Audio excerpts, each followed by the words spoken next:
Direct selling കമ്പനികളിൽ work ചെയ്യുന്ന നിങ്ങൾക്ക് ഉണ്ടാവേണ്ട 4 ഗുണങ്ങളെക്കുറിച്ചാണ് ഈ ഒരു വീഡിയോയിൽ പറയുന്നത്. ഒന്നാമത്തെ കാര്യം പ്രയത്നം.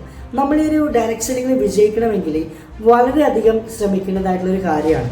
അതായത് ഈസി ആയിട്ട് പണം ഉണ്ടാക്കാം എന്നുള്ളൊരു ചിന്തയോട് കൂടിയിട്ടാണ് നിങ്ങളൊരു ഡയറക്ട് സെല്ലിംഗിലേക്ക് വരുന്നെങ്കിൽ അത് ഒരിക്കലും നടക്കുന്നൊരു കാര്യമല്ല. വളരെ തെറ്റായിട്ടുള്ളൊരു ചിന്ത മാത്രമാണ്. അപ്പോൾ നിങ്ങൾ തീർച്ചയായിട്ടും കൃത്യമായിട്ട് പരിശ്രമിച്ചാൽ മാത്രമേ ഡയറക്ട് സെല്ലിംഗ് വിജയിക്കാൻ പറ്റത്തുള്ളൂ.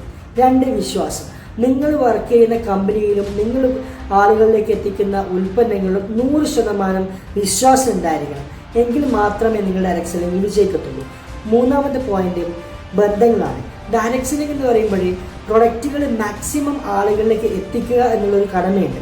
എത്തിക്കുക എന്ന് പറയുമ്പോൾ ചുമ്മാ എത്തിക്കുകയല്ല, ആ പ്രൊഡക്റ്റ് വാങ്ങിക്കുന്ന കസ്റ്റമേഴ്സ് വീണ്ടും വീണ്ടും വാങ്ങിക്കുന്ന രീതിയിൽ ബന്ധങ്ങൾ ഉണ്ടാക്കിയെടുത്താൽ മാത്രമേ നിങ്ങൾക്ക് ഡയറക്ട് സെല്ലിംഗിൽ വിജയിക്കാൻ പറ്റുള്ളൂ. 4ാമത്തെ പോയിന്റ് മോട്ടിവേഷനാണ്. നിങ്ങൾക്ക് ഈ ഒരു കമ്പനിയിലൂടെ വർക്ക് ചെയ്യുന്നതിൻ്റെ ഭാഗമായി ഡയറക്ട് സെല്ലിങ്ങിലൂടെ വലിയ വിജയങ്ങൾ ഉണ്ടാകണമെന്നൊരു കൃത്യമായിട്ടുള്ള മോട്ടിവേഷൻ നിങ്ങൾക്കുള്ളിൽ ഉണ്ടെങ്കിൽ മാത്രമേ ഡയറക്ട് സെല്ലിംഗ് വിജയിക്കാൻ പറ്റുള്ളൂ.